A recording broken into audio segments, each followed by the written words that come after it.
There are plenty of collectibles to gather in Red Dead Redemption 2, and one of the more mysterious ones are the rock carvings, which are strange images engraved into the stones found throughout the world. Here's where to find all 10. Well, what's eating you, partner? Eating me?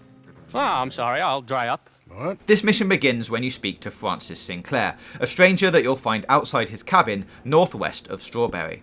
There's these funny rock carvings. They look a bit like this. Okay. Yeah, well, the thing is, I sort of really badly have to find all of them. Hey, listen, if you find them, I'll pay you handsomely. Send me details, if you can. Here's my card. Once you've mailed him the 10th set of coordinates, you'll be able to complete this particular stranger mission by reading his invitation and then visiting him again at this cabin. We'll start hunting for these near Strawberry and work our way around the map anti-clockwise, from west to east, so you should be able to pick them up in one long ride. The first is possibly the most awkward of all of the rock carvings to actually collect. This one is located on the southwest shore of Orangela Lake to the west of Strawberry itself. It's engraved on the highest rock pile here, but although you can get up close and personal, you'll need to stand on the shore for the prompt to actually appear.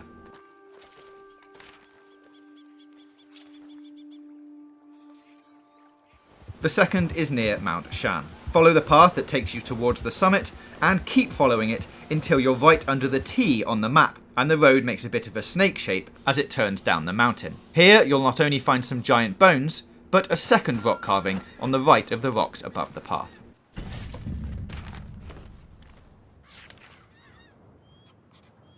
Next, head to the cliffs of Limpany and head to the southern end of them. Here, overlooking that burnt out settlement, recessed deep in the cliff face, you'll find your third rock carving.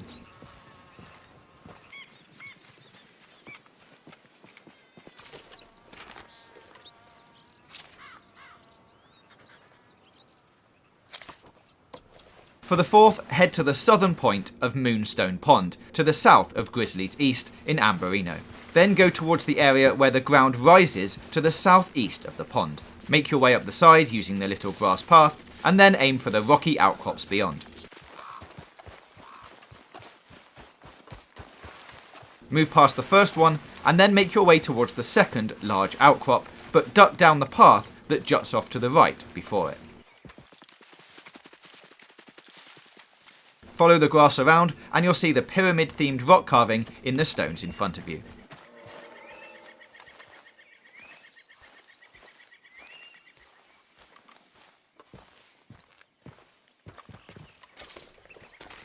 For the fifth one, head to the northern shore of the Elysian Pool. From here, head east, and you'll see a rather large rock carving high up on the jutting cliff to your left if you're on the path.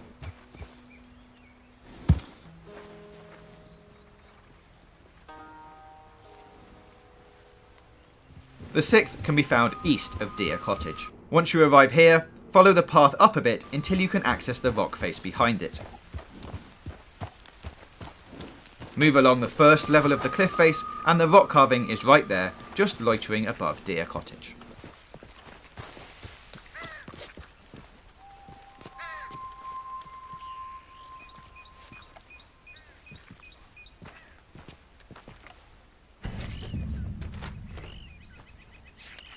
The seventh is on a cliff face on a peak southwest of Bacchus Station and northeast of Fort Wallace. Follow the road up to the northeast from Fort Wallace until you see an unmarked path snake up a large hill. Head up here until you reach two stone peaks.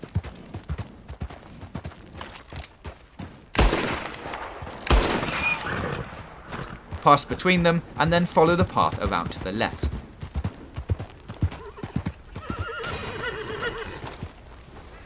When the path splits, go downhill and the rock carving is engraved onto the cliff to your left.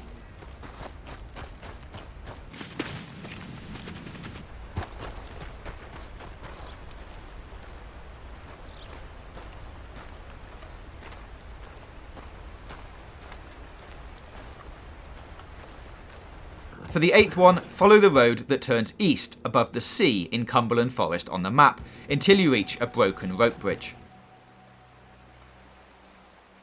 Now turn back on yourself and make sure you go up into the trees on the cliff above.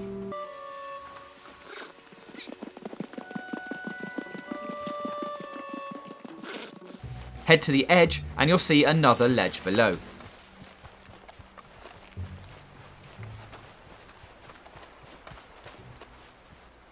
Drop down there, and then walk to the edge where you'll find the rock carving on the cliff face to your left, directly above the rope bridges.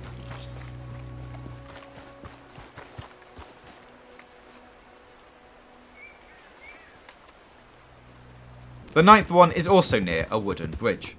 On the bank on the left hand side of the Wynyard Strait, where the wooden bridge crosses it, is the 9th rock carving, engraved on the stone a few feet up the thin path from the bridge.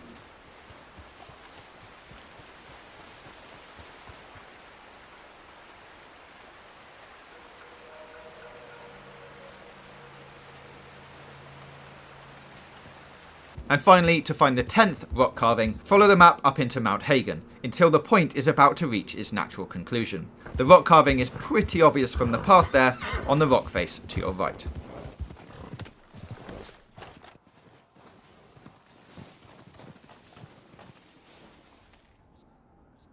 So that's where to find all 10 Red Dead Redemption 2 rock carvings. All that's left to do now is send your findings back to Francis Sinclair. A note though, if you hand in all 10 coordinates at once, you'll have to retrieve your mail over a number of in-game days. The first time you get it, you'll get the $10 reward and Kentucky bourbon that you would have got for handing in one set of coordinates, and you'll also get the rock statue that you get for handing in 5. Then you'll have to go back again a little later to collect Francis Sinclair's invitation letter. Once you have it, head back to Sinclair's cabin near Strawberry to discover the true meaning of the rock carvings.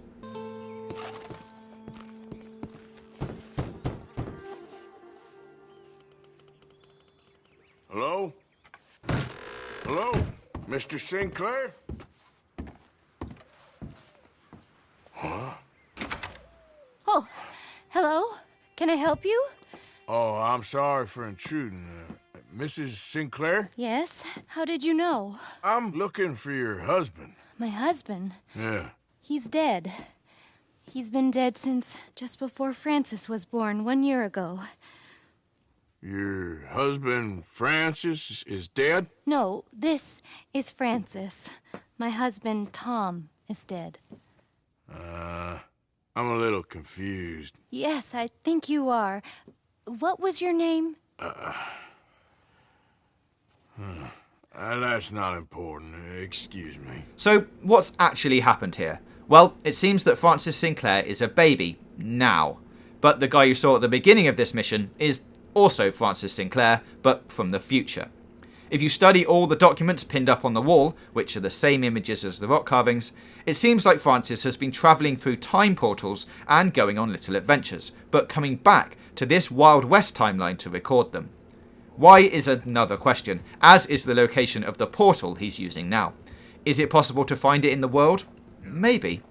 It's certainly something to investigate, and please let us know your theories in the comments below.